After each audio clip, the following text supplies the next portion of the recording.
Bonjour à tous. Bonjour. Bonjour à tous. Donc, alors dans cette vidéo, on vous emmène avec nous sur la route, direction Guerguerat.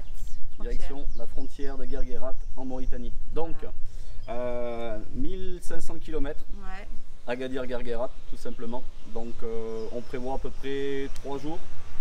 3 jours et demi, on verra à peu près. On vous emmène avec vous. Vous verrez, hein, c'est beaucoup de routes. Après, il y a des paysages. C'est le Sahara marocain de toute façon. Donc, du désert. Mais bon, pour ceux qui ne connaissent pas, moi je trouve ça splendide. Mais voilà, donc on vous emmène. Ceux qui n'aiment pas, on a déjà eu des commentaires, beaucoup de routes, ainsi de suite. Passez la vidéo. Allez voir autre chose, il y a plein de youtubeurs qui parlent dans le voyage, donc vous pouvez aller les suivre. Nous, c'est pas le but, hein, voilà. on est là Après, pour ça voyager. fait partie de notre voyage, hein, on ne montre pas toujours que des beaux paysages, on montre ce qu'on vit réellement quoi, pendant le voyage. Quoi. C'est ça, hein, on ne peut pas voyager sans faire des kilomètres. Donc, et là, on n'a pas le choix. Ça fait déjà 4 mois qu'on est sur les routes, donc à un moment donné, voilà, il y a du temps. Bon, bref, voilà quoi. Voilà. On espère que ça va vous plaire en tous les cas.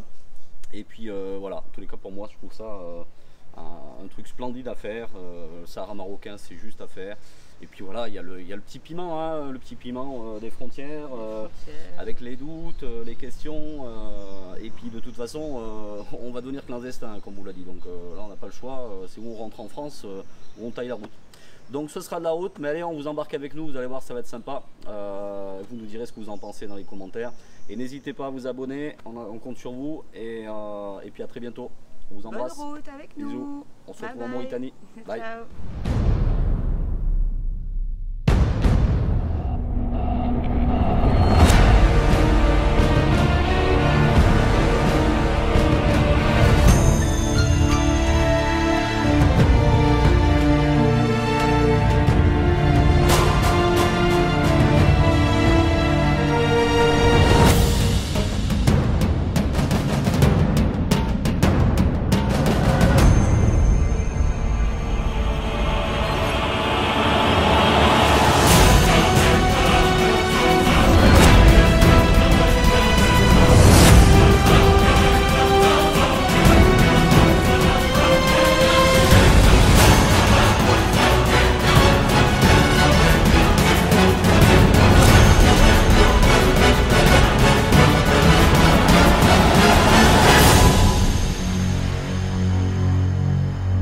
Bon les amis, nous voilà à Sidi Ifni, donc on va prendre la direction maintenant Guelmim pour descendre à Darla. On vient de rencontrer un motard de la gendarmerie royale et les choses sont claires, parce qu'on a toujours eu des doutes avec des échos de tous les côtés. On ne peut plus avoir de prolongation, ça vient du consulat. C'est fini pour l'instant. Il y aurait peut-être un espoir à Darla, peut-être, mais il m'a dit qu'il y a bien des chances que ça marche plus non plus. Donc voilà, et bien écoutez, c'est triste sans être triste, mais bon, faut qu'on descende directement en Mauritanie, quoi. Donc on prend la route du Sahara occidental. C'est parti. Alors on est au mois d'août. Hein. Non, on est au mois de juillet. On est fin juillet, mais effectivement. C'est pas la meilleure période pour faire le sud marocain, mais on n'a pas le choix. Donc on y va, c'est parti, feu. Et avant ça, sur la route, en fait, on va s'arrêter à Mirleft parce qu'en fait, on avait rencontré Rachid. Rachid, on l'avait rencontré il y a très longtemps à Zagora. Et en fait, on lui avait promis que quand on descendrait sur le sud du Maroc, à Mirleft, on s'arrêterait chez lui et ce sera chose faite. On le retrouvera dans son magasin à Mirleft. Il nous fera découvrir tout son art. Et donc on sera invité chez lui pour aller y déjeuner. Donc on va passer une très très belle journée en sachant qu'on aura beaucoup de routes à reprendre dès l'après-midi. Oui, très bien. Qu'est-ce qu'on est bien.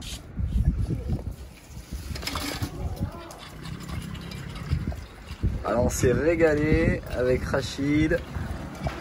Il nous a fait du poisson, tagine à l'agneau, tagine au bœuf. C'était un régal plaisir.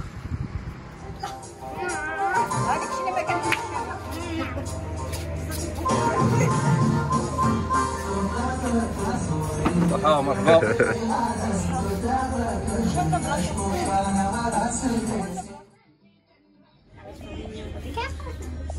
Waouh.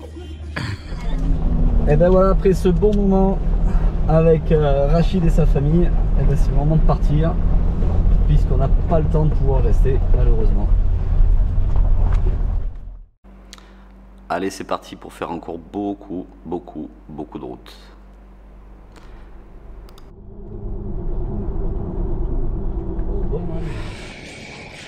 Nous voilà sur l'air, on est après Guelmim, direction Tantan.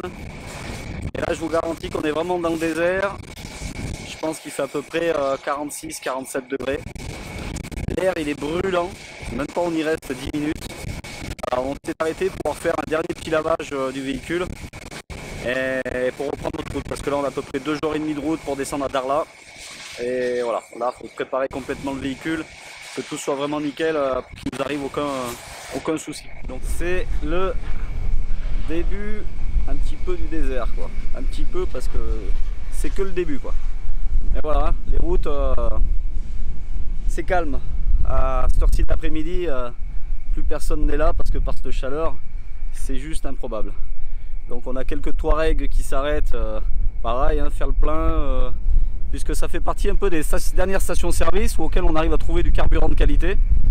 Parce que plus on descend, voilà, on nous conseille la double filtration à gasoil, ça on a. Petit produit à mettre dans le gasoil aussi pour enlever les impuretés. Alors on a demandé, hein, j'ai demandé à un gendarme, et a priori même ça va être des stations-service Africa, connues, Total. Mais le carburant, a priori c'est pas le même. Pourquoi? Je ne sais pas. Donc on s'est arrêté à la station et puis on a demandé à Mustapha si c'était possible de laver le véhicule. Et de le faire un peu dans le détail, parce que voilà, il a tellement ramassé ce pauvre véhicule depuis quelques mois. On a déjà fait un lavage, mais c'est vrai que bon, ça manquait un petit peu. Donc là on essaie de tout remettre un petit peu propre avant d'aller au Sénégal. Et voilà quoi. Et un super boulot quoi. Tout est fait nickel. Le marlé avec sa cellule gazelle, ça reprend un peu des couleurs et ça lui fait du bien. Parce que je pense qu'on va lui en faire voir encore un petit peu de toutes les couleurs. Donc c'est tout bénef. Surtout pour la suite. Puis après il y a le plaisir de rouler avec son véhicule qui est propre quand même. Hein.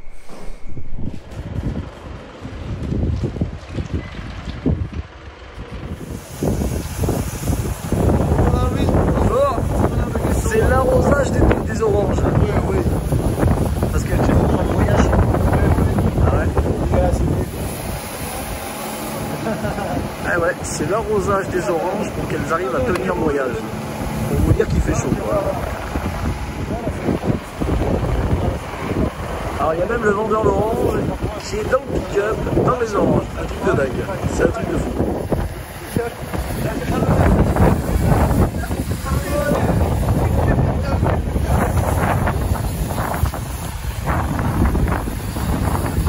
Ah, c'est le shampoing en direct.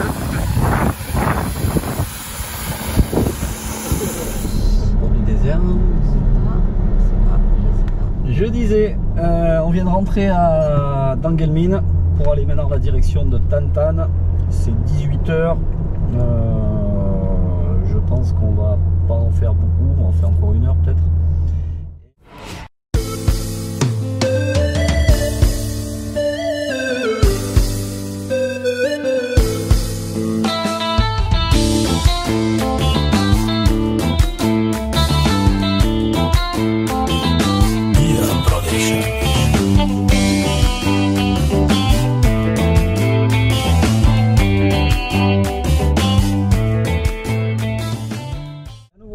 À Tantan, c'est 20 h. Il nous reste 17 km. On voit qu'il y a une station de service. On va en profiter pour faire le plein parce que le carburant c'est compliqué. Donc pas qu'il nous en manque de trop, mais je préfère faire le plein parce que demain matin je crois que ça va être compliqué. Et on va essayer d'aller trouver un endroit pour dormir en bord de mer parce qu'on a 17 km d'El Ouadia. Voilà, on va essayer d'aller à El Ouadia.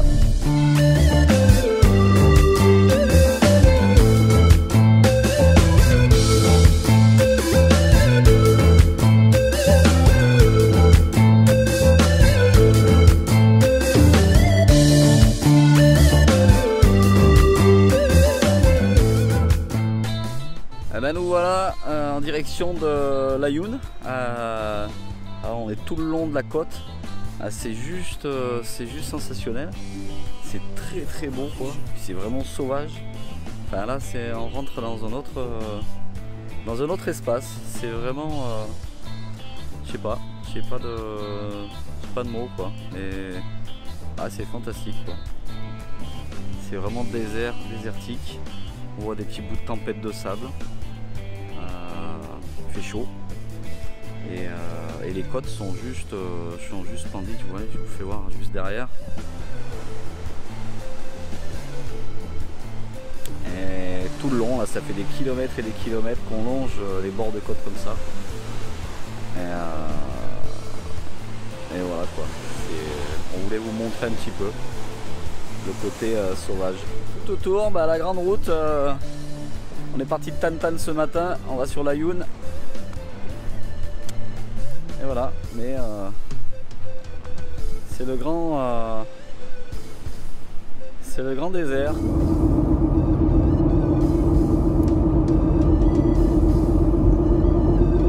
Alors là on présume que c'est des pêcheurs qui sédentarisent en fait au bord de la plage, hein, ou alors c'est saisonnier, je sais pas.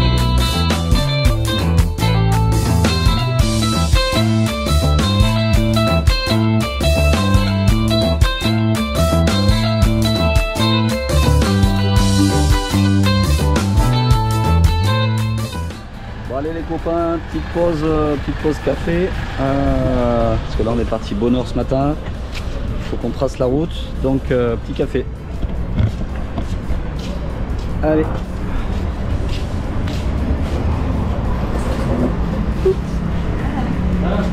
Bonjour, salam. Bonjour, ça va bien? Très bien, merci. Allez, une petite table. Regardez-moi ça. Plein de belles couleurs, poivron, piment, aubergine.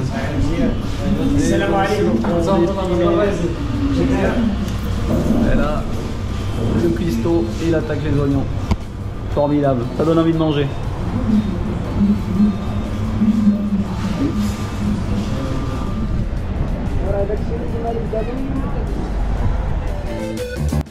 Et c'est reparti pour encore des kilomètres et des kilomètres. C'est comme ça. Salut les copains.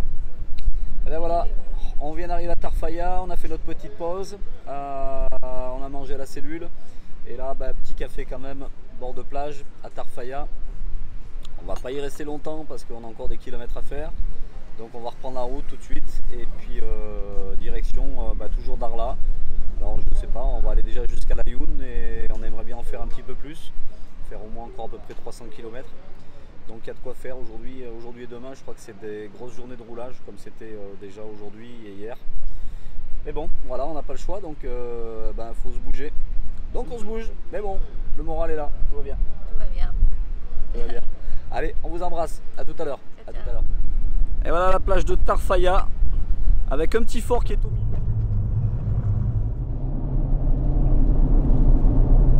Alors en ce moment les drapeaux ils flottent de partout. On pense que, je sais pas, il y a peut-être un homme politique très placé, hautement placé, qui doit peut-être passer par là parce que ça fait depuis hier les drapeaux marocains flottent de partout.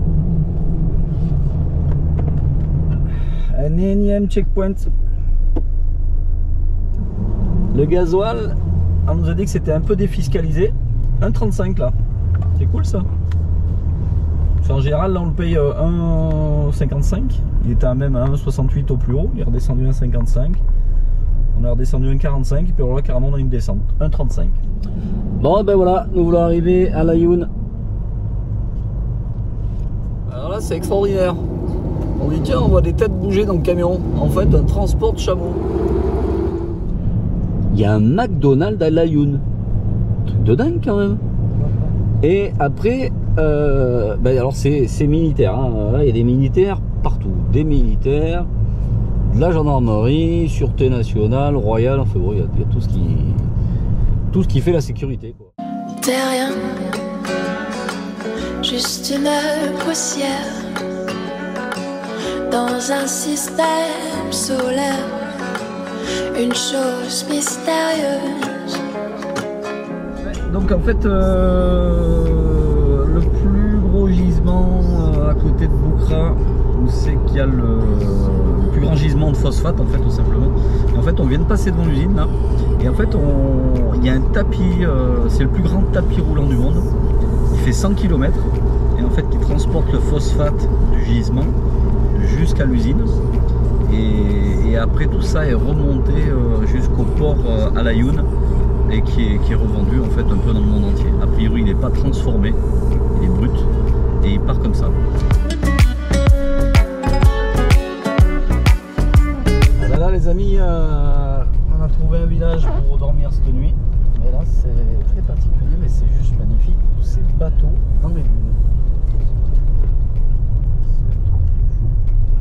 Mon Dieu. C'est certain, il y a beaucoup de villages, de petites choses.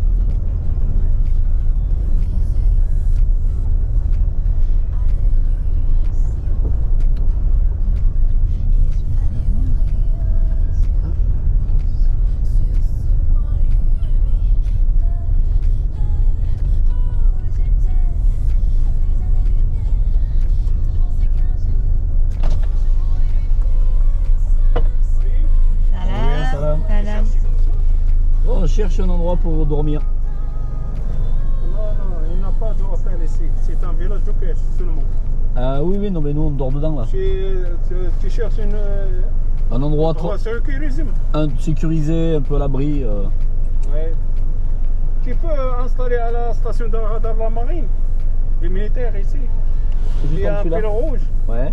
Oui, c'était bon quoi. D'accord. Moi aussi, je travaille ici. Ouais. Je suis un marin. D'accord. Oui, Ah, c'est bien. Ça marche. C'est super, on va monter. Ça marche. À bientôt. Merci beaucoup, Choukran.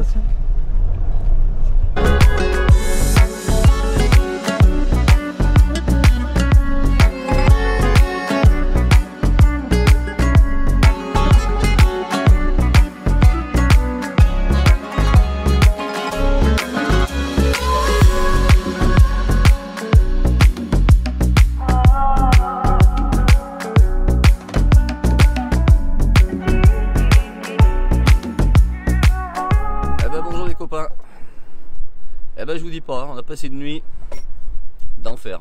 Bon déjà je vous explique, ça a commencé, on est arrivé hier soir.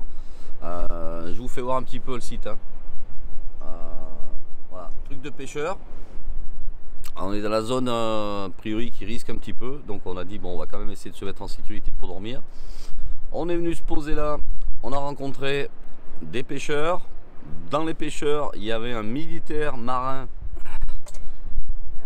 Et il nous a dit non mais mettez-vous en haut, vous êtes en sécurité, tranquille, comme ça, pas d'histoire. Ok, pas de soucis. Bon, voilà, on était en plein vent. Mais bon, de toute façon, on est dans une zone où il n'y a rien, quoi. Donc on ne sait pas où se mettre. Donc là, c'était le meilleur endroit pour faire une nuit tranquille avant de descendre à Darla, puisque là, on est à peu près à 350 km de Darla. Bon, finalement, ils viennent, ils nous demandent les papiers, passeport, tout ça. Bon, ok, allez, ils t'en donnent les passeports. Plus tard, il y a un autre militaire qui vient, qui nous demande les papiers. Alors on lui explique qu'on a déjà donné nos passeports. Ah bon, enfin bon, bref, il redemande. Ok. Et puis il y en a un autre qui passe le soir, il redemande. Et même dans la... Enfin, hier soir, moi je me suis énervé en fait. Moi j'aurais dit attendez, il faut arrêter là. Vous avez pas de toute la nuit, nous a dit qu'on était en sécurité. À savoir que dans le nord du Maroc, on voulait nous faire dormir avec les militaires. Et dans le sud, il ne faudrait pas dormir dans les zones militaires. Alors que c'est un militaire qui nous a quand même demandé de venir rester ici pour être en sécurité. Ouais. Ils sont jamais d'accord. De toute façon, c'est simple. Bref, et dans la nuit, même dans la nuit, à 1h30 du matin, ça tournait encore autour. Mais je ne sais pas s'ils nous protégeaient ou de quoi. Mais moi, je leur ai dit, mais vous nous protégez de quoi? Alors, a priori, bon, c'est vrai qu'il y avait eu deux Français, je crois, qui s'est fait égorger au Maroc. Je sais pas où c'est que c'était. En même temps, voilà, quoi.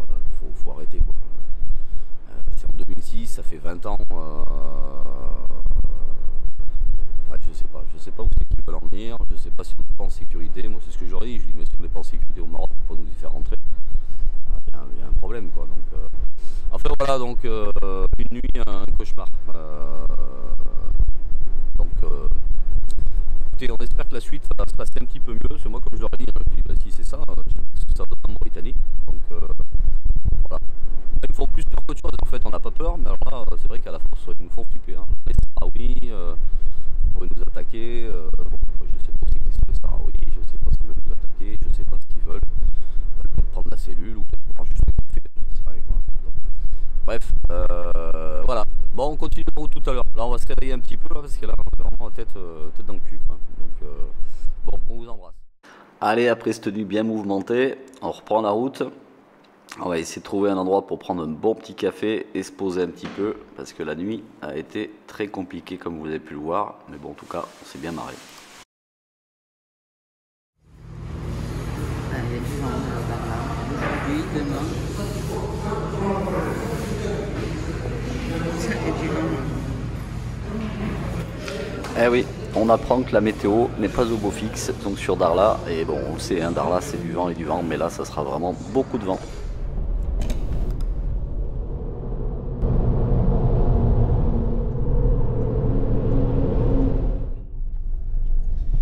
Alors on s'est dit tiens, on va peut-être trouver de l'eau. Parce qu'en général il y a des robinets là, on voit bien qu'il y a, bon, il y a un château d'eau, mais là je pense que ben, c'est fini, il n'y a plus rien. Allez, on continue. Alors allez, on arrive sur Darla, mais je vous dis, on restera pas longtemps. Hein. Nous on n'a rien trouvé d'exceptionnel, ou vous faites du kite, ou vous êtes militaire. Mais bon, voilà, ça s'arrête là. Eh ben salut les amis, eh ben ça y est, donc c'est décidé, on repart de Darla. Et on prend la direction de la Mauritanie, on va essayer de se rapprocher de la frontière ce soir. Mais voilà, on a des conditions un petit peu délicates. Voilà un petit peu ce qui se passe sur la route en direction de la Mauritanie. Vous voyez, c'est pas tout chouette quoi. Donc bon, on va y aller doucement. Allez, à plus tard.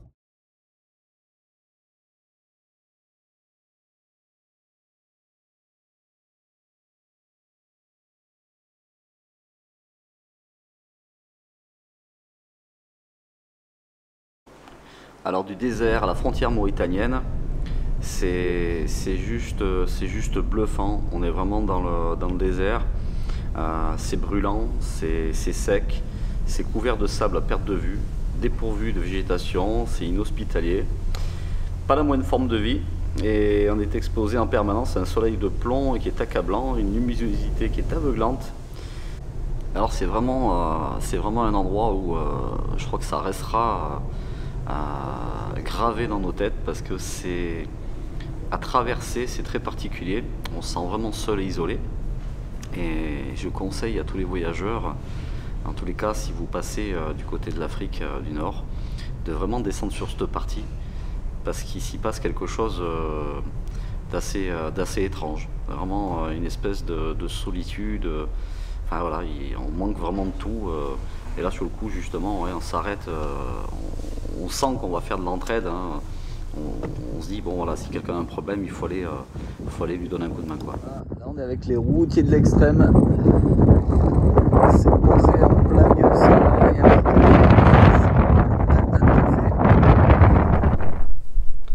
Bonjour tout le monde, eh ben, cette nuit on a passé une nuit qui était comment dire, Magali, elle était bonne?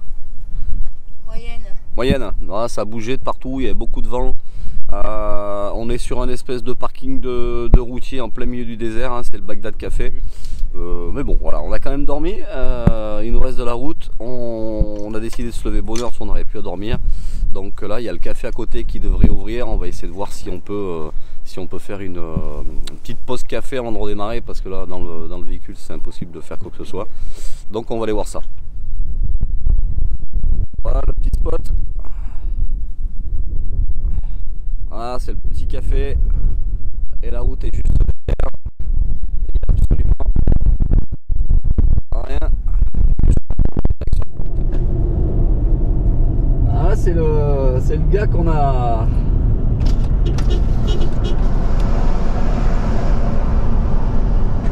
C'est le gars qu'on a rencontré hier soir au café avant d'aller se coucher. C'est un Sahraoui.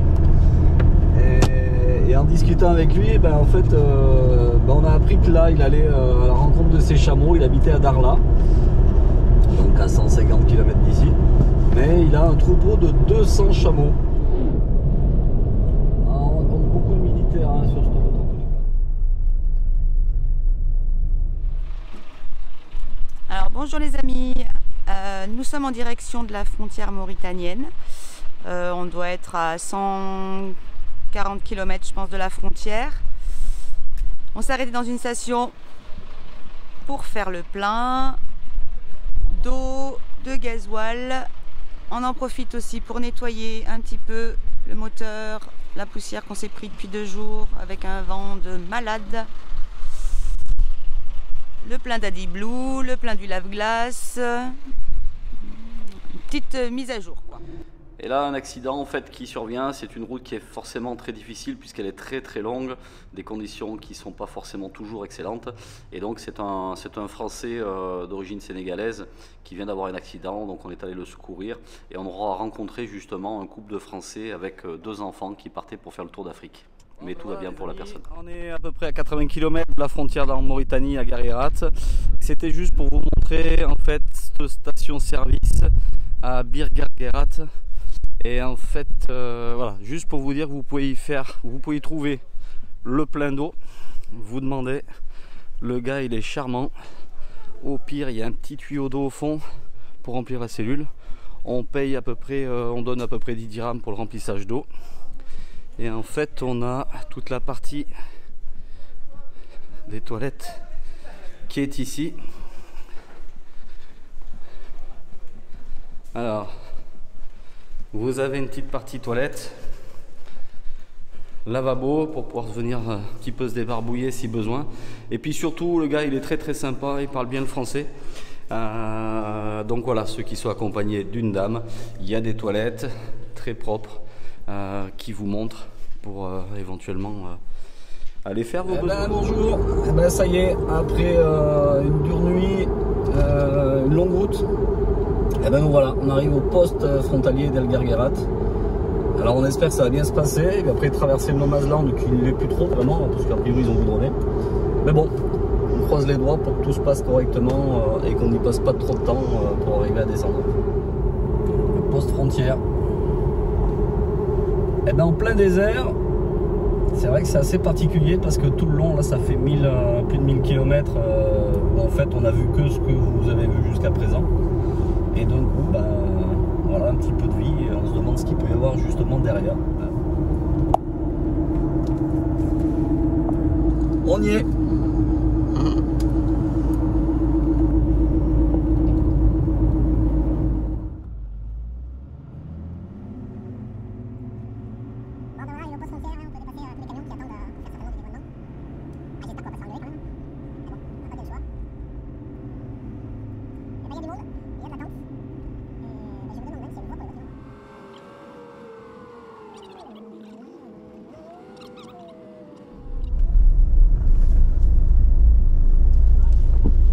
Allez, on va aller voir.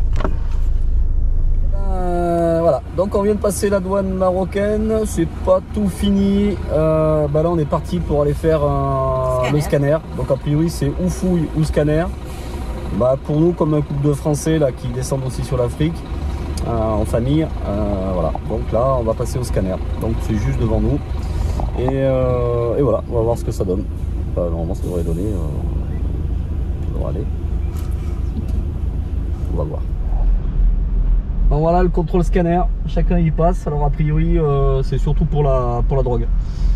Hashish, cocaïne, enfin bon tout ce qui peut traîner, ils ne souhaitent pas. Donc bon, on n'en a pas. Et a priori pour la Mauritanie, à la frontière c'est un peu plus simple. Mais la douane marocaine est un petit peu plus stricte, sévère, avec plus de contrôle. Allez, donc on vient de sortir de la frontière marocaine, scanner, on y est tout passé, passeport 50 fois. Non, je déconne, mais au moins 6 fois je crois. Et là on a trouvé un fixeur qui était à la frontière marocaine, shérif, et qui nous emmène à la frontière mauritanienne pour nous aider à faire les documents un petit peu plus facilement. Voilà. Allez, donc rendez-vous à la frontière mauritanienne.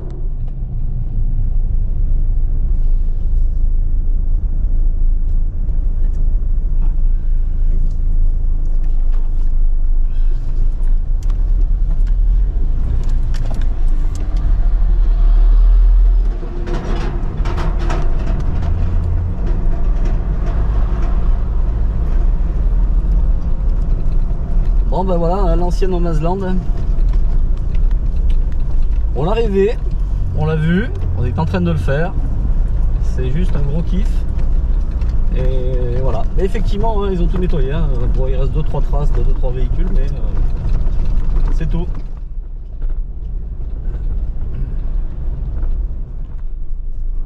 Vous ne voulez pas baisser de la... Eh ben, on plaint les pauvres transporteurs parce que alors, disons, leurs pauvres camions, pas de facile. Allez, une place pour chacun. Ceux qui rentrent, qui patientent, ceux qui sortent, qui se dépêchent pour aller à la frontière du Maroc. Et nous, on n'est pas pressés. Bah finalement, ça sera une belle petite aventure. On vous laisse découvrir ça la semaine prochaine, enfin à la prochaine vidéo. Donc en tous les cas, on vous salue bien et on vous dit à très bientôt.